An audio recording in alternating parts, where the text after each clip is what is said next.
formations. On a fait la première sur comment gérer un budget municipal. On a fait la deuxième sur les compétences dédiées aux collectivités territoriales.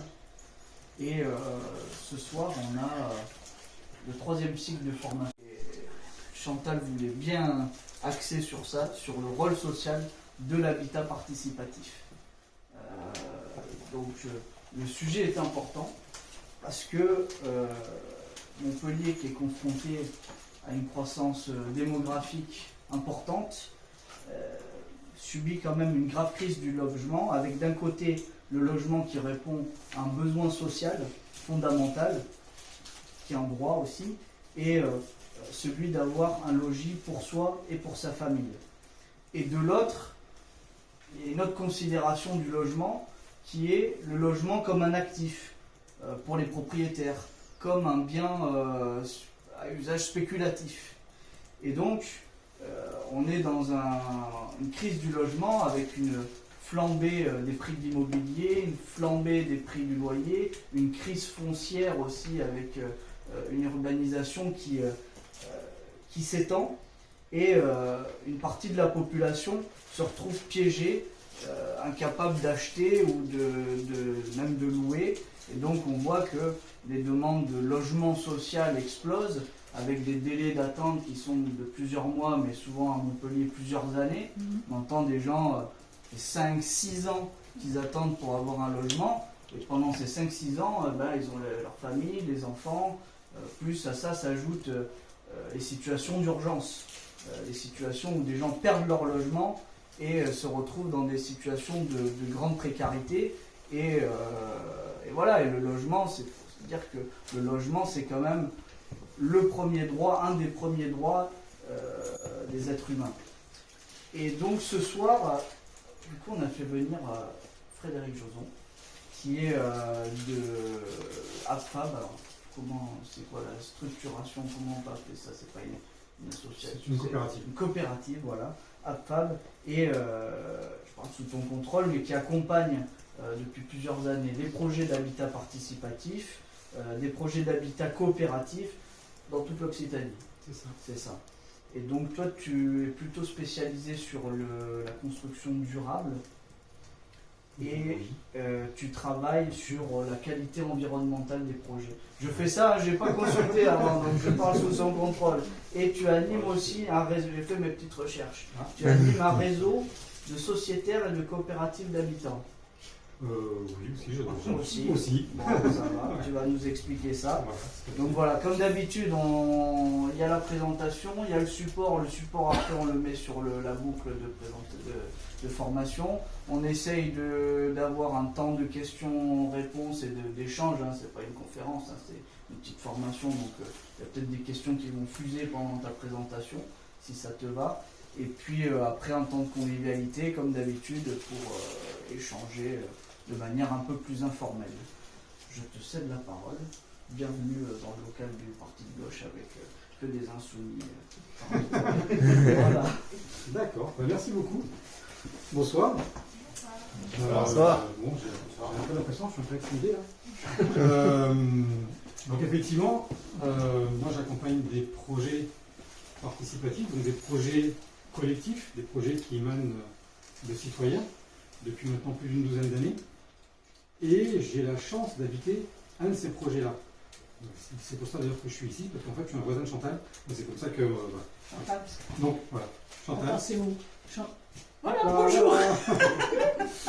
Et donc, effectivement, on habite le premier projet participatif de Montpellier qui s'appelle Mascobado, et qui est côté des Grisettes, à côté de la Polytechnique Saint-Roch. Donc l'habitat participatif, effectivement, c'est un sujet dont on entend parler depuis relativement peu de temps, et pourtant qui n'est pas si jeune que ça. Et si on décortique ce mot entre habitat et participatif, on a quand même deux mots qui peuvent donner plein de débats, puisque habiter, pour moi, et ça on le verra dans le diaporama, habiter, je le pose, voilà, et puis après je le partage, vous en faites ce que vous voulez. Habiter, pour moi, c'est politique. Et participatif, ça appelle à la participation citoyenne. Et la participation, c'est aussi, quand elle est citoyenne, politique. Donc l'habitat participatif, voilà, on peut dire que c'est une façon d'habiter qui est politique, parce que c'est, dans une première approche, redevenir acteur de son logement. Donc l'habitat participatif, qu'est-ce que c'est? Alors, l'habitat participatif, ça peut être ça. Parce que depuis 2014, depuis la loi Allure, et là on peut remercier Cécile Duflot, depuis 2014, l'habitat participatif est inscrit dans le Code de la construction et de l'habitat.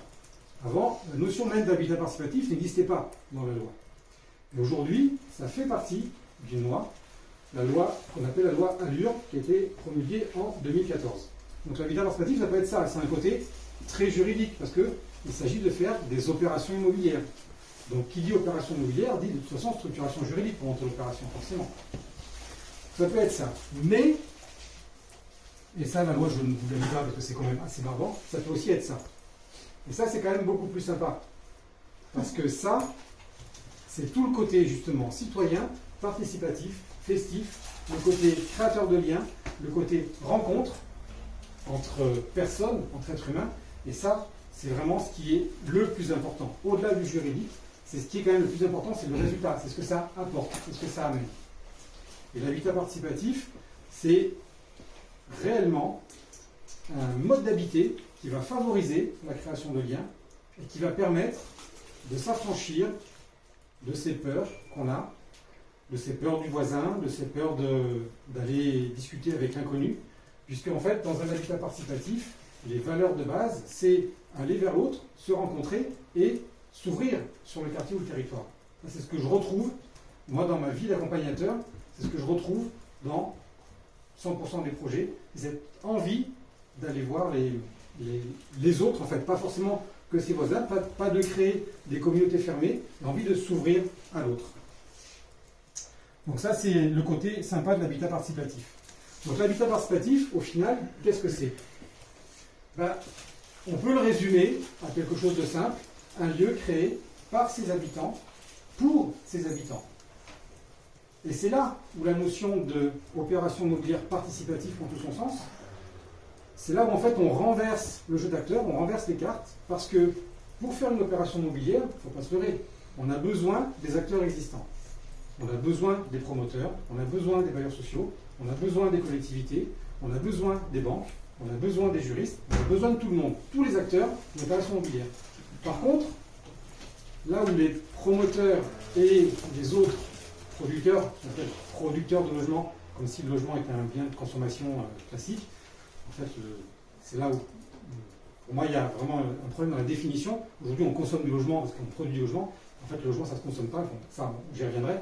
Mais les producteurs de logements, aujourd'hui, mettent les habitants à la fin de la chaîne de production. Or, dans l'habitat participatif, on met les habitants au début de la chaîne de production. Parce que ce sont les habitants qui amènent les valeurs, qui amènent ceux qui veulent vivre ensemble pour réaliser l'opération immobilière.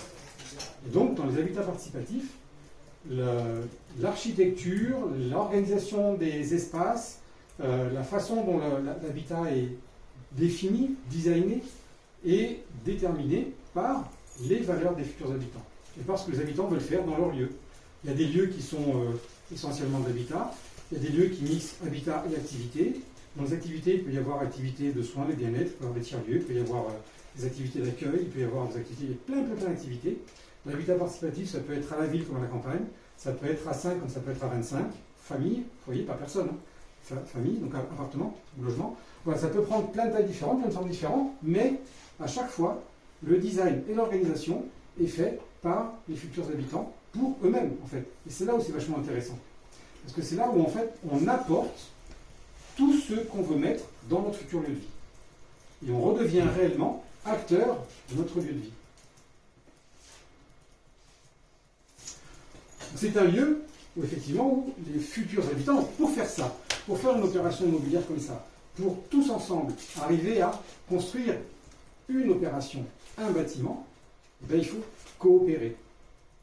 Et ça, coopérer à plusieurs, aujourd'hui, eh ben, c'est pas tout à fait gagné. Quand on va prendre une décision déjà pour soi, on réfléchit.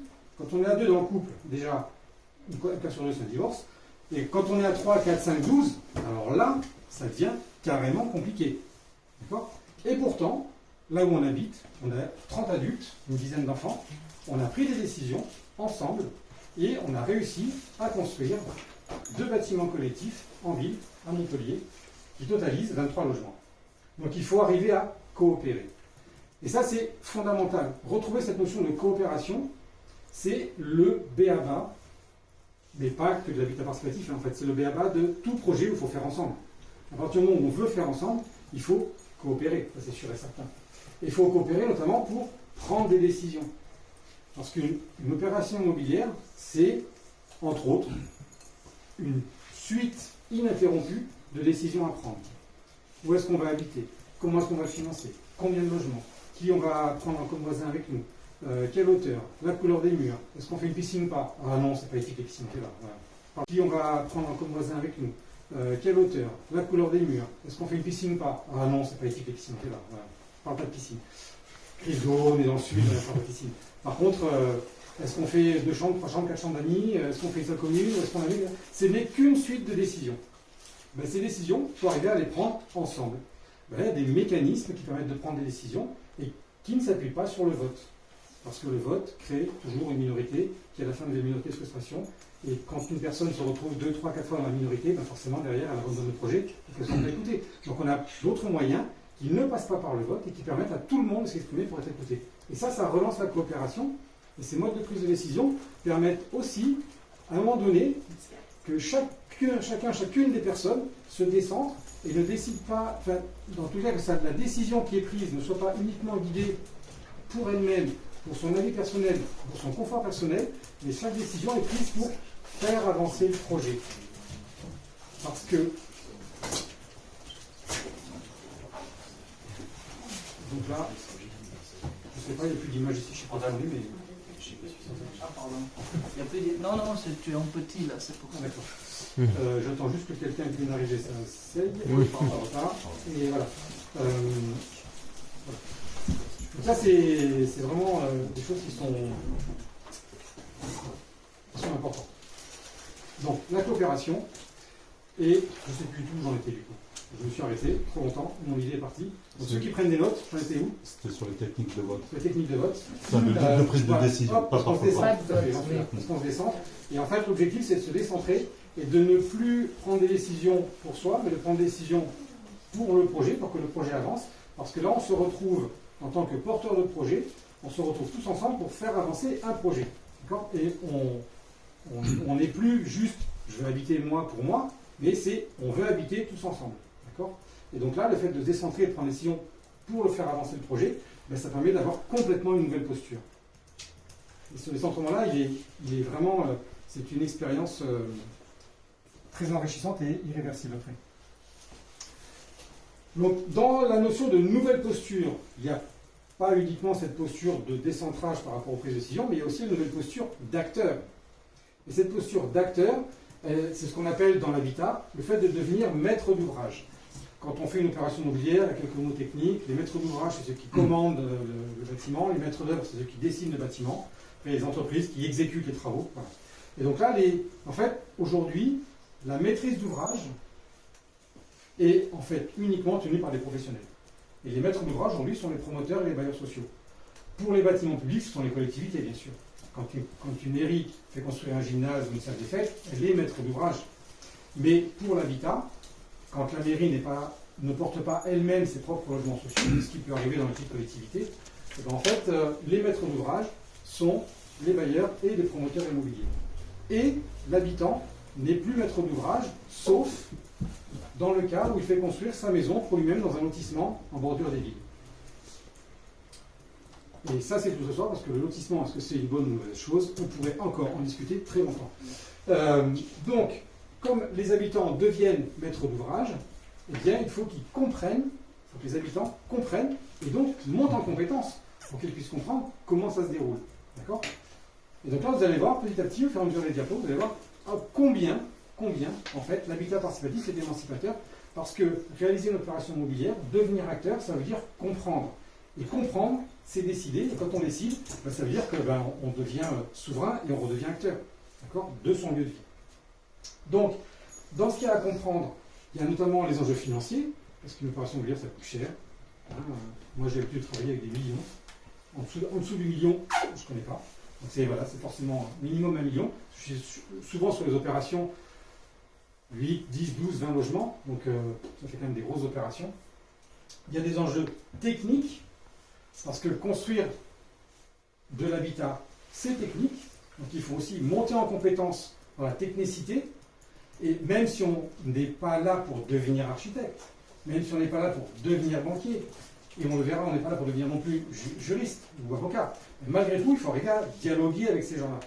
Et ces gens sont des personnes qui sont incontournables. On ne peut pas les tirer dans le dos d'un banquier ni d'un avocat. Ils sont là, ils servent à quelque chose. Ils ont un métier qui est utile. Donc on va dialoguer avec eux. Et pour dialoguer avec eux, il faut les comprendre et donc monter en compétence pour comprendre ce qu'ils nous racontent. Voilà. Donc là, la compréhension de ces enjeux, ça permet cette émancipation, cette notion d'empowerment que je reprends plusieurs fois dans le diaporama. Donc les futurs habitants sont pleinement maîtres d'ouvrage, maîtres d'usage aussi, donc ils ont deux postures, ils sont maîtres d'ouvrage comme on l'a vu avant et maîtres d'usage, parce qu'ils participent à la définition des règles de vie, à la programmation des usages, à la conception du bâtiment.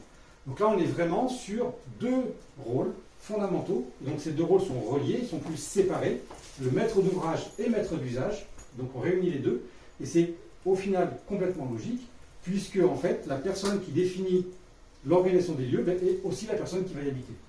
Donc le fait de réunir tout ça est permis dans l'habitat participatif. Une autre composante de cette façon de créer du logement, c'est, alors là j'aborde que la notion d'autopromotion, mais parce qu'il peut y avoir d'autres façons de construire le bâtiment en lui-même.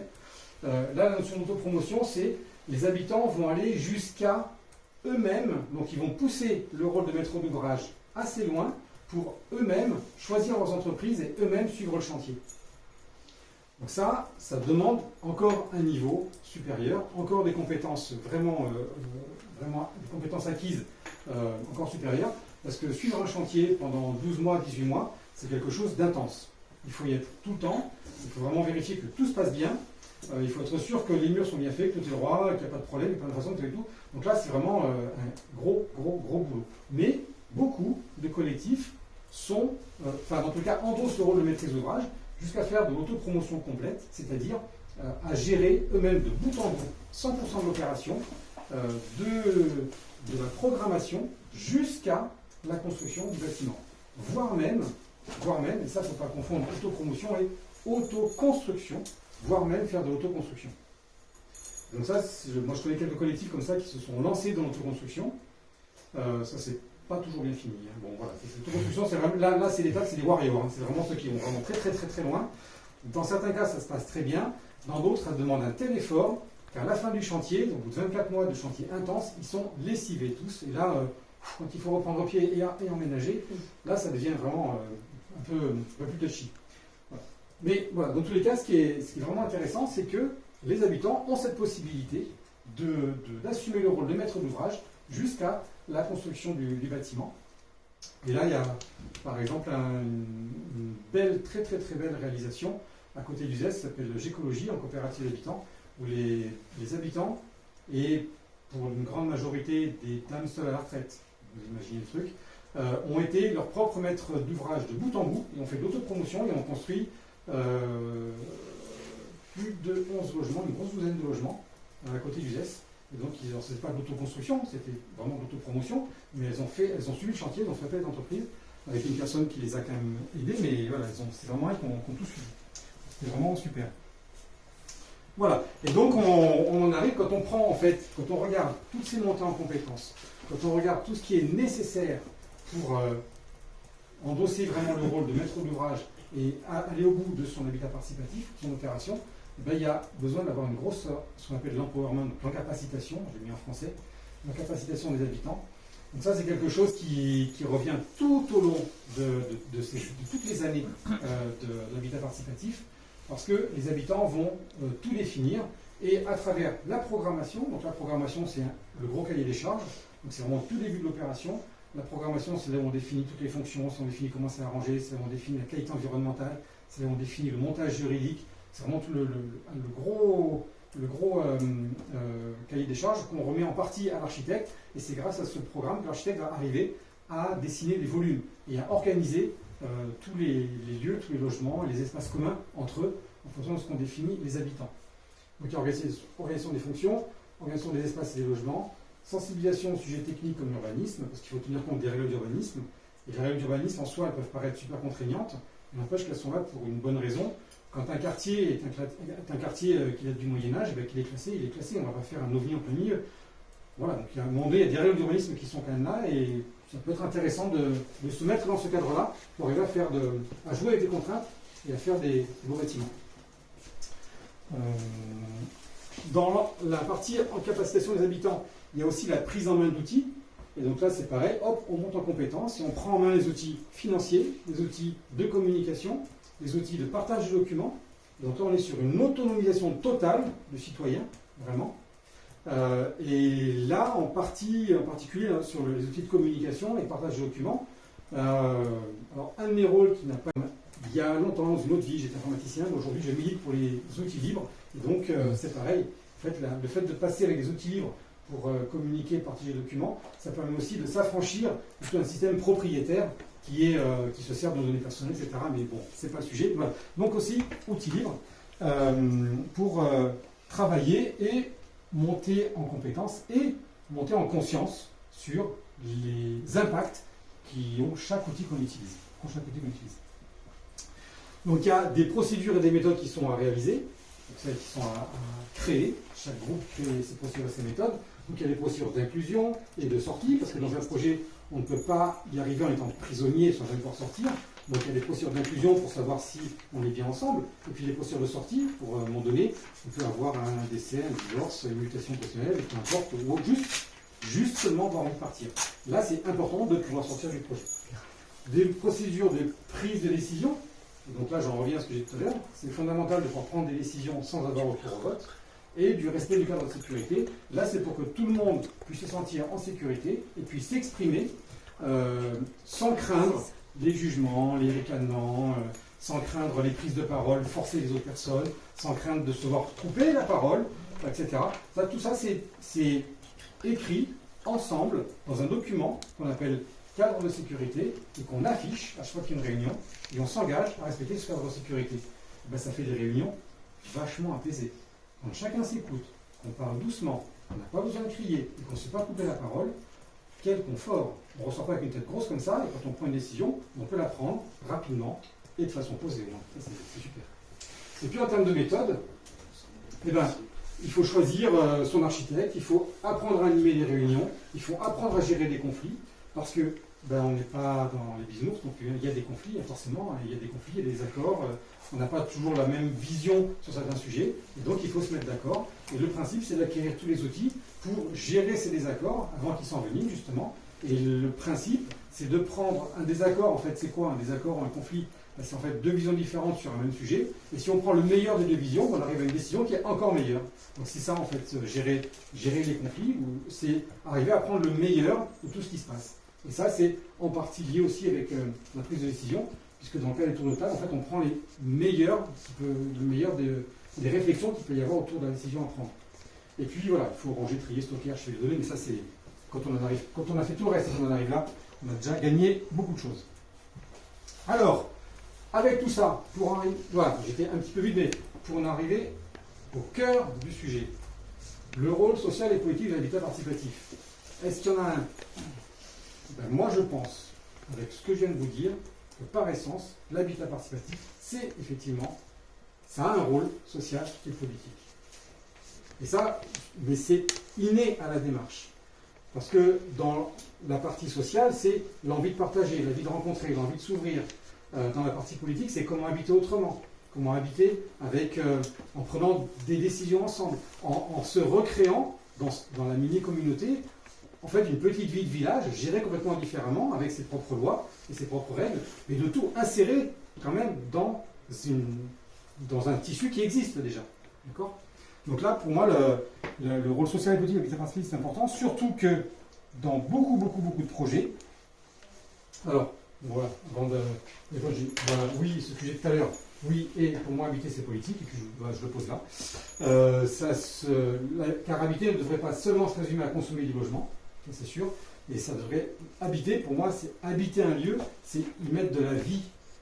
C'est vraiment ça, habiter un lieu. C'est pas juste consommer, c'est pas juste rentrer le soir chez soi pour allumer la télé. C'est y mettre de la vie et y amener des valeurs et y amener quelque chose. Et ça, habiter un lieu.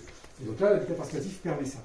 Et la majorité des projets d'habitat participatif portent en plus des valeurs qui sont très importantes, des valeurs d'ouverture, d'accueil, etc., qui sont très importantes.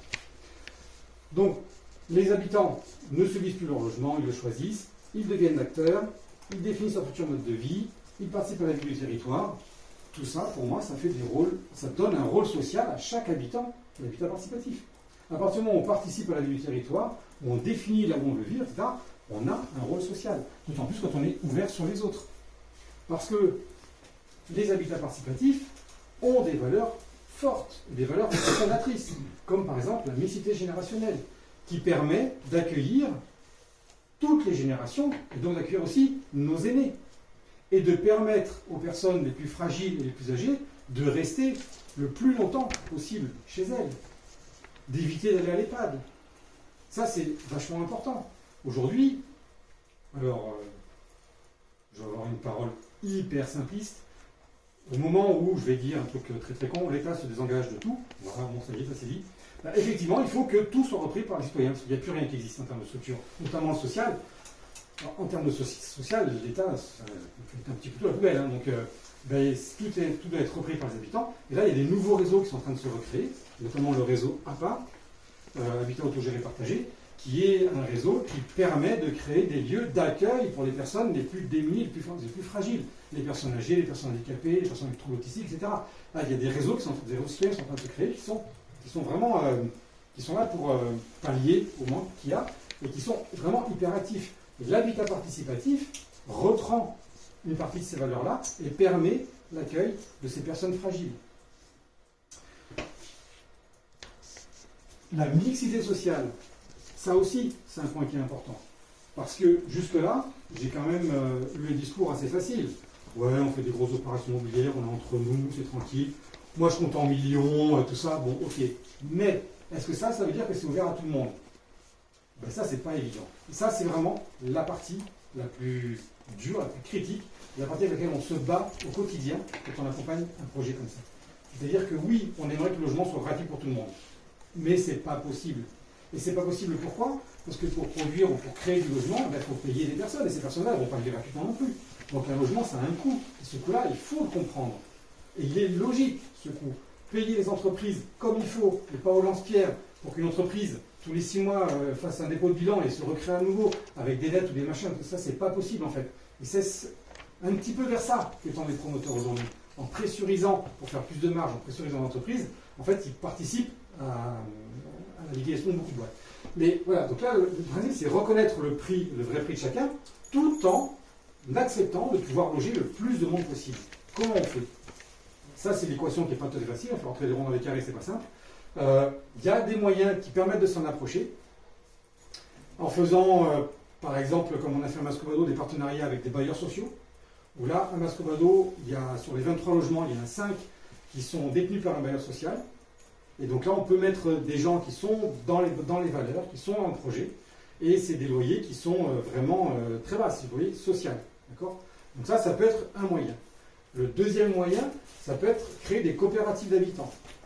Et ça, les coopératives d'habitants, là, pour le coup, effectivement, je suis assez dans le milieu des coopératives d'habitants. Il y a une fédération, on s'appelle la FFCH, la Fédération Française des Coopératives d'Habitants, au niveau national, qui fédère toutes les coopératives qui sont constituées. Et le principe de la coopérative d'habitants, je détaille un petit peu ça après, c'est dans les grandes valeurs de produire du logement pour le sortir du marché spéculatif et que ce logement devienne à terme de plus en plus accessible et ouvert au plus grand nombre de personnes. Mais, et c'est là où je rajoute un mais, derrière les grandes valeurs et les grands slogans qu'il y a, je dis, moi je rajoute pour les générations futures. Parce que la première génération, c'est quand même une génération sacrificielle, et c'est une génération qui va à la fois investir, payer, et en plus payer cher de loyer, jusqu'à ce que tous les emprunts soient remboursés, et après, le logement devient accessible, parce qu'après, la valeur du bien est déconnectée de la valeur du marché. Et là, en fait, à partir de ce moment-là, on peut rentrer dans le logement, on peut faire rentrer vraiment beaucoup de monde dans le logement, même des personnes qui n'ont pas beaucoup de ressources. Et c'est ce qui se passe dans les pays où il y a des coopératives habitants depuis très longtemps. On voit ça en Suisse, on voit ça au Canada, on voit ça en Angleterre, on voit ça dans des endroits où le logement, en fait, il y a de la spéculation énorme sur le logement. En fait, en Suisse, grâce aux coopératives habitants, on peut se loger à Genève pour un prix tout à fait raisonnable. Parce que c'est porté par les coopératives habitants, et la coopérative habitants a dans son ADN cette notion d'offrir du logement au plus grand nombre. Et donc ça, pour moi, c'est vraiment quelque chose que, je vous en parlais plus tard, mais quelque chose qui est vraiment très... voilà, qui est à développer. Et il faut arriver à trouver les bons mécanismes financiers pour développer ça aujourd'hui. Là, on se bat au quotidien là-dessus, mais c'est vraiment pas facile. Donc la mixité sociale, c'est arriver à accueillir le maximum de monde dans les opérations, quel que soit le niveau de portefeuille. Et on y arrive, et dans toutes les opérations, on arrive à vraiment à moduler le prix des logements, soit à travers du loyer, soit à travers des montages juridiques qui le permettent. On arrive à avoir vraiment tout type de personnes.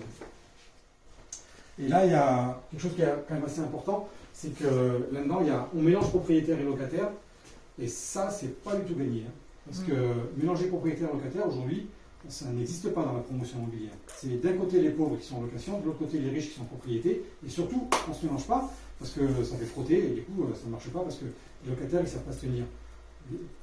D'où c'est complètement aberrant. Moi, je vis depuis plus de 12 ans que dans des opérations où tout est mélangé, et tout le monde sait se tenir, tout le monde sait habiter ensemble, tout le monde sait habiter, en fait, tout simplement. Et on peut très bien mélanger propriétaire et locataire sans qu'il y ait de gros problèmes, c'est sûr et certain. Alors, comment est-ce qu'on fait justement cette mixité sociale? Donc avec la volonté de porteur de projet de créer des lieux de vie qui ont du sens, c'est sûr, et en mettant en œuvre des montages juridiques non spéculatifs. Voilà. Et ça, la loi Allure, encore une fois, encore elle, merci Cécile Duflot, a permis d'ancrer encore une fois dans la loi deux types de montages juridiques non spéculatifs. La coopérative d'habitants, qui peut être faite sous deux façons différentes, soit en société civile, soit en société commerciale. Donc là, c'est vraiment deux types de sociétés qu'on peut monter sous forme de coopérative. Avant, on se servait de la loi de 47 sur les coopératives. Donc, en fait, la loi qui a créé les coopératives agricoles, viticoles, etc. Donc, c'est vraiment pour créer de la loi de 47 sur les coopératives. Donc, en fait, la loi qui a créé les coopératives agricoles, viticoles, etc. Donc, c'est vraiment pour créer des coopératives de façon générale. Et là, on voit à quel point cette notion de coopérative a un sens politique aussi. Cette notion de coopérative, c'est se réapproprier une petite production. Je ne vais pas faire mon marxiste de base, mais on se réapproprie. Tu peux ici. Non, mais on se réapproprie l'outil de production. C'est en tant qu'ouvrier, on se réapproprie l'outil de production et on se le partage entre nous. Voilà. Et ce n'est plus les propriétaires qui possèdent l'outil, les ouvriers qui travaillent pour les propriétaires. Mais la coopérative, c'est exactement ça. Et dans le logement, l'outil qu'on se partage, c'est l'habitat. Voilà. Et c'est vraiment ça le principe, c'est les habitants se retrouvent pour constituer une coopérative, faire bâtir le bâtiment, et après ils ont l'usage du bâtiment, en le louant, ils ont l'usage du bâtiment. Donc là, dans le principe des montages juridiques non spéculatifs, l'avantage de la loi 47 qui a été repris dans la loi Allure, c'est que dès qu'une société coopérative, en fait, qu'elle soit civile ou commerciale, dès qu'une société coopérative crée un bâtiment. Pour créer ce bâtiment, elle va lever des fonds ou des capitaux. Les capitaux vont donner droit à des parts sociales. Et en fait, les parts sociales, la valeur de la part sociale ne va jamais bouger. Alors là, quand on est dans une société civile classique et qu'on gère du patrimoine immobilier, le principe c'est de faire de la spéculation de la plus-value. Donc on réactualise tous les ans chaque assemblée générale la valeur de l'actif détenu par la société et on reprend la nouvelle valeur et on réactualise le capital. Donc on augmente petit à petit la valeur de son capital. Rien que parce que le marché évolue, on augmente la valeur de son capital. Et petit à petit, on devient riche sans rien faire. Là, en coopérative, ça c'est interdit. On ne revalorise pas la valeur du capital, ce qui fait que le bien, quel que soit le marché, la valeur du bien reste identique, et ça fait que le bien sort du marché spéculatif. Et là, on est réellement sur des montages juridiques qui sont non spéculatifs. Il n'y a pas de spéculation sur la détention du bien. Le bien est détenu par la coopérative. Les associés ne détiennent que des parts sociales qui ne changent pas de valeur Ce qui fait que le jour où ils s'en vont, ils ne repartent pas en faisant x2, ils repartent en récupérant ce qu'ils ont mis. Point, c'est tout. Et donc c'est de l'usage du logement. On investit, on utilise le logement et on repart avec ce qu'on a mis. C'est le droit à l'usage. C'est le droit à l'usage. Tout à fait. C'est le droit à l'usage. La coopérative habitant, il y a une réelle déconnexion entre valeur du capital et valeur du bien immobilier. La valeur nominale des parts sociales est invariable. Les habitants sont propriétaires de parts et locataires de leur logement. Les habitants sont entièrement gestionnaires de leur lieu de vie. Et, cerise sur le gâteau, en plus, quand il y a des décisions à prendre, et quand on se réunit pour travailler ensemble, eh ben on n'est plus sur les notions de tantième, avec celui qui a le plus gros logement, qui a le plus de voix. On n'est plus sur des notions de détention de parts sociales, celui qui a la plus grosse part de capital à toutes les voix. Non, on est sur un homme, une voix. Enfin, j'aurais pu mettre une personne, une voix. Ça aurait été mieux qu'un homme, c'est un peu trop... Ouais, trop tard, c'est écrit. Une personne, une voix. Voilà. Vous oubliez ce petit voix. Hop. Et donc là, ça permet vraiment une gouvernance horizontale, parce que quel que soit le capital qu'on détient, une part sociale, 100 000 parts sociales, on a la même voix. On habite ensemble, on est là pour maintenir un patrimoine immobilier, pour faire vivre un lieu de vie, on habite ensemble, on a le même but, donc on a la même voix. Quelques exemples de projets quand même, parce que là c'est quand même beaucoup théorique. Et donc ça, je me suis amusé à mettre, vous voyez que les habitants ne sont pas architectes. Ça c'est des dessins, comment on modélise des bâtiments quand on est maître d'ouvrage. Et je ne veux vraiment pas aller plus loin, je ne veux pas remplacer les architectes. On a besoin des architectes. Donc là, c'est quand les habitants s'amusent à dire où est-ce qu'ils vont mettre les buanderies communes, où est-ce qu'ils vont mettre les chambres d'amis, où est-ce qu'ils vont mettre les escaliers, comment est-ce qu'on met les toits terrasses. Ici, c'est comment est-ce qu'on va se répartir les logements, où est-ce qu'on met de la végétation, etc. Voilà. Donc on fait des patatoïdes. Ici, c'est comment est-ce qu'on va se répartir les logements, où est-ce qu'on met de la végétation, etc. Voilà. Donc on fait des patatoïdes, et on s'amuse comme des fous à définir les zones et à organiser les zones entre elles. Donc la folie solidaire, par exemple. Donc là, je vais parler de quelques projets qui sont dans le coin. Donc la folie solidaire, c'est un projet qui est en train de se monter en face du lycée Julienne, en haut de l'avenue de Toulouse, pas très loin d'ici, sur la ligne de tram, à l'endroit de l'ancienne gendarmerie. Il y avait historiquement l'ancienne gendarmerie. Ben là, en fait, il y a plein de tout nouveaux bâtiments qui se créent. Ben, dans ces bâtiments, dans un futur proche, il va y avoir un habitat participatif. Et ce projet-là, c'est vraiment un projet inclusif, parce qu'il y a une mixité de personnes fragiles et porteuses de handicap. Donc il y a vraiment cette mixité entre personnes fragiles, personnes porteuses de handicap et personnes valides. Parce qu'aujourd'hui, dans le projet où il y a la moitié des habitants est déjà présente, on est en train de recruter l'autre moitié, il y a déjà potentiellement 2 personnes en fauteuil, une malvoyante, une non-voyante, une personne qui a des difficultés à se déplacer, en plus, donc il y a vraiment, et puis des personnes âgées, des personnes âgées, et des familles avec enfants. Et tout ça vit ensemble, et tous on travaille ensemble pour définir le projet. Là, on est vraiment dans l'inclusivité, avec des personnes qui n'ont pas forcément des grands moyens. Et donc, dans ce projet-là, on va mixer différents types de dispositifs pour que tout le monde puisse venir y habiter, quels que soient les moyens financiers. Parce qu'on va mixer du locatif social, donc en passant en partenariat avec ACM. ACM a accepté de garder en gestion locative 3 logements très sociaux. Il va y avoir des logements en BRS, ce nouveau dispositif qui est sorti il n'y a pas très longtemps, qui s'appelle le bail réel solidaire, qui permet à des personnes d'acheter les murs sans acheter la charge foncière, sans avoir l'impact du terrain. Donc, ce qui permet de réduire presque d'un quart le prix des opérations, parce qu'ici, le prix du terrain est très cher à Montpellier. Parce qu'on est dans une zone très tendue, le prix du terrain est cher, ça permet de baisser énormément le prix du logement à l'accession.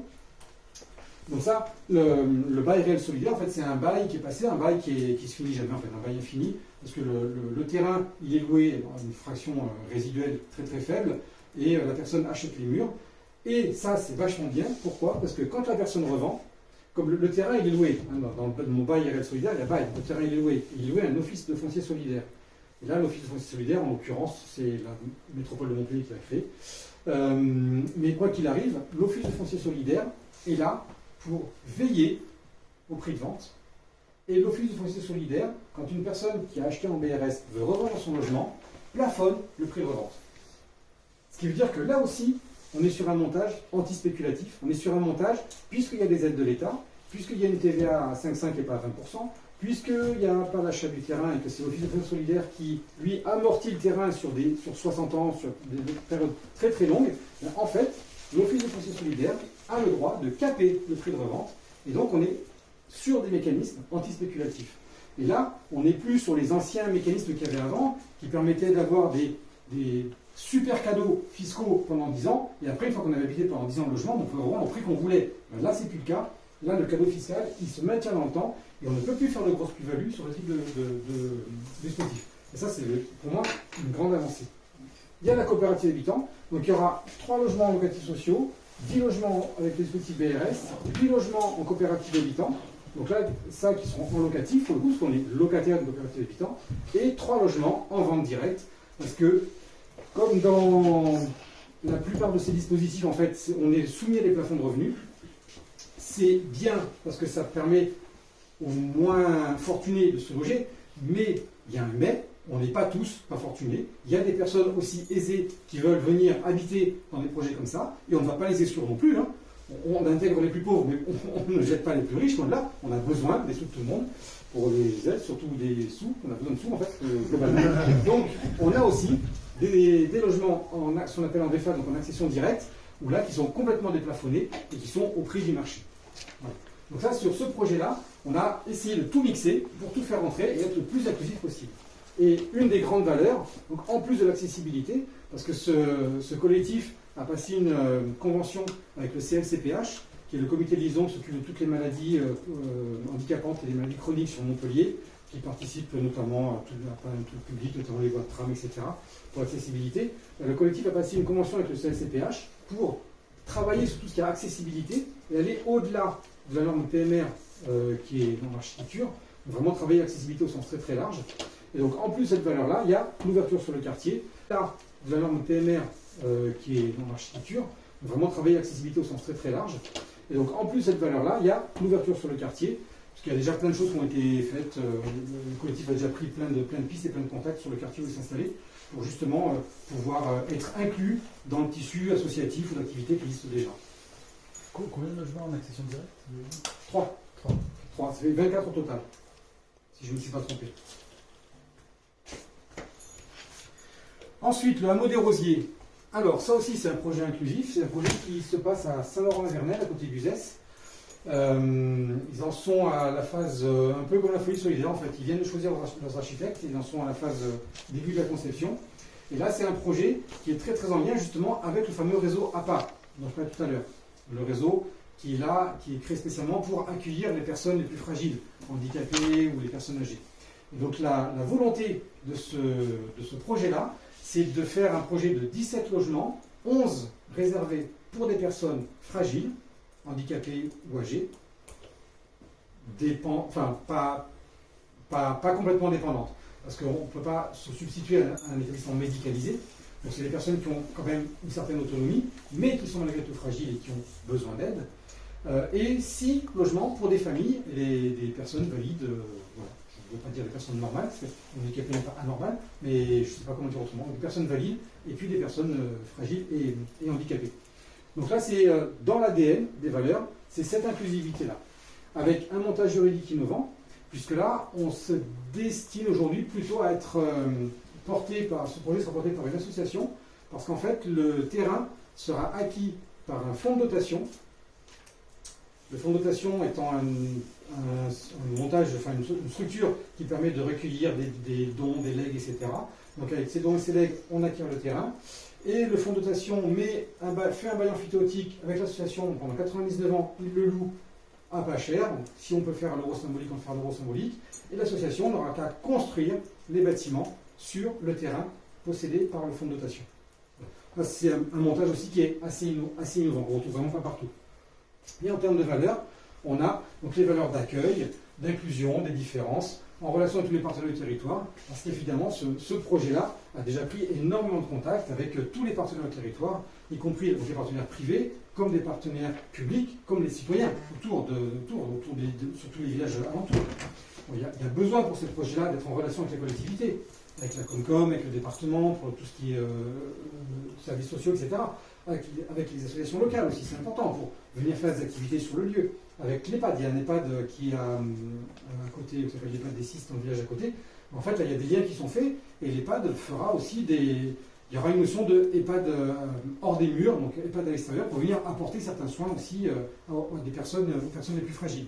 Donc là, on est sur quelque chose d'assez innovant. Et d'ailleurs, quand je fais des ateliers avec ces personnes-là, c'est vraiment, là aussi, c'est innovant pour moi, hein, parce que c'est pas forcément facile. Il y aura une notion de EHPAD hors des murs, donc EHPAD à l'extérieur, pour venir apporter certains soins aussi aux personnes les plus fragiles.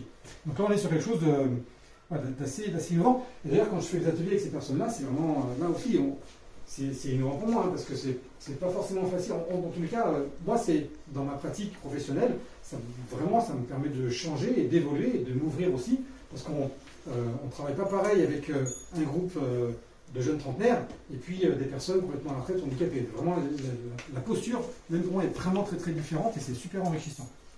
Ça n'est pas associatif. Ce ne sera pas un EHPAD. Il n'y aura pas le statut d'EHPAD. Loin de là, ils ne veulent pas avoir le statut d'EHPAD.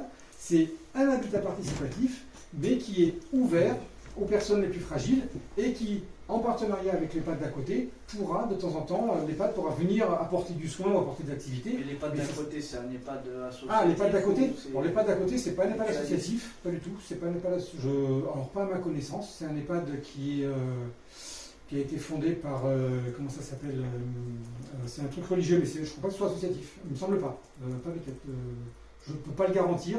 Ça, je ne suis pas sur le montage de l'EHPAD, je n'ai pas posé la question, mais je crois pas que ce soit associatif. Mais je me renseignerai à l'occasion. Je ne pouvais pas ne pas parler de Mascobado, là où nous habitons, bien sûr. C'est quand même, et là, je parle de Mascobado, pourquoi? Parce que là, on a du retour d'expérience, on a du recul, parce que ça fait bientôt 10 ans qu'on y habite. Ça fera 9 ans en août, là, et l'an prochain, ça fera 10 ans. Et l'aventure a commencé en 2012. Le temps de constituer le groupe, de faire tout le montage, de monter l'opération immobilière et de faire le chantier, c'était livré en 2016. Et donc depuis 2016, on habite tous ensemble. Et donc là, c'est un projet inclusif. Pourquoi? Parce qu'il y a de la location sociale, comme je l'ai dit tout à l'heure. La location sociale est mélangée à la propriété. Et donc là, on est vraiment mélangés entre nous. Et le bailleur social qui a en gestion locative les 5 logements ne sait même pas où sont ces logements. Lui-même, quand il est venu tout au début, plusieurs fois, il est venu, il nous a dit, mais moi je ne sais pas où sont mes logements, et c'est très bien. Aujourd'hui, il s'en occupe quasiment plus. Nous, on gère tout entre nous, on est complètement autonome, et là, la montée en compétence a fait que aujourd'hui, on est complètement en autogestion, même la copropriété est autogérée par un syndic. Le syndic est élu parmi les habitants, systématiquement. Et donc là, on a tout mélangé, on voit très bien qu'on peut très bien vivre entre propriétaires et locataires, sans aucun problème. Ça marche très bien. D'ailleurs, on est tellement juste tous ensemble, tous voisins, qu'il n'y a aucune différence. En fait, on sait presque même plus qui est propriétaire et qui est locataire. On a tous les mêmes droits, on fait tous les mêmes choses. On aime tous faire les apéros et on aime tous faire la fête. Donc, on partage les mêmes valeurs de base. Hein. L'apéro, voilà, on est tous pareils en fait. Donc, il n'y a pas de raison de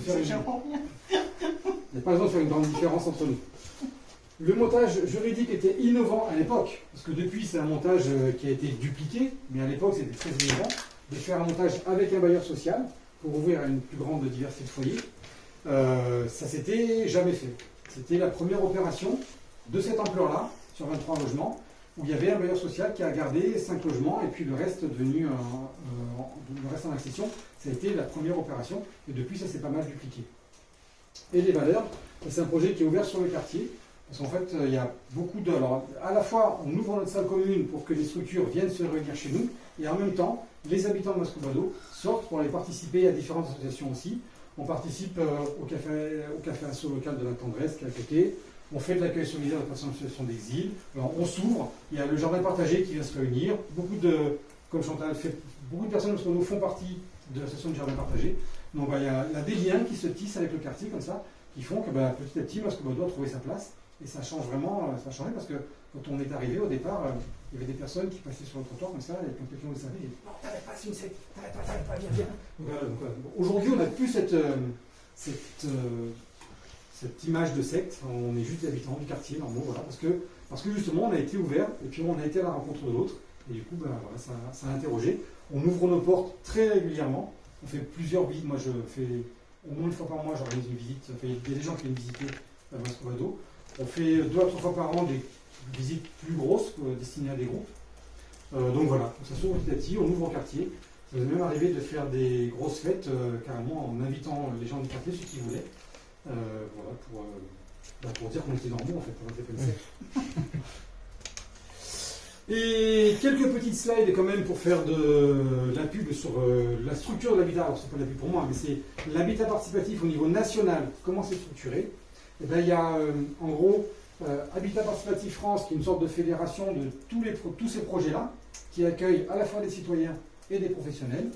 Donc c'est sur ce site-là que vous trouvez la cartographie de tous les habitats participatifs. Et aujourd'hui, il y a, je crois, 1200, 1300 projets réalisés ou en cours. Il y a le réseau professionnel.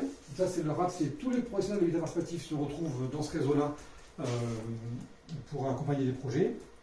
La cartographie, qui est donc sur Habitat Participatif France et qui est aussi qui est partagée parce qu'on coopère aussi entre nous, entre instances. Donc on la retrouve sur Habitat Participatif France, on la retrouve aussi sur le site de la coopérative Oasis. C'est une carte qui est partagée, donc c'est pas tout à fait les mêmes dessins parce que chacun a personnalisé son, mais c'est basé sur la même base de données. Donc on retrouve à ces deux endroits-là tous les lieux qui sont répertoriés. Et ben voilà, hein, pour finir, je vous invite à venir par vous-même. Si un jour vous voulez passer à Mascovado, vous êtes les bienvenus. Merci. Merci.